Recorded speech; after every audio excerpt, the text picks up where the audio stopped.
Hey there, and thanks for tuning in. Today we're going to be taking a quick look at how to decock a bolt-action rifle.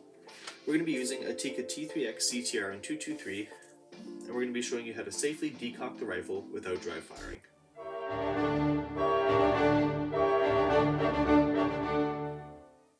The first step is making sure that your rifle is safe and clear of any cartridges.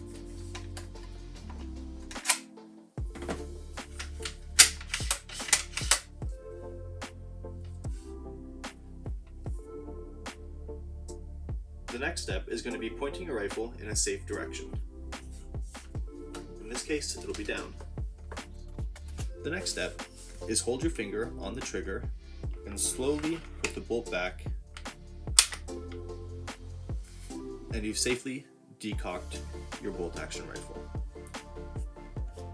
Let me show you again.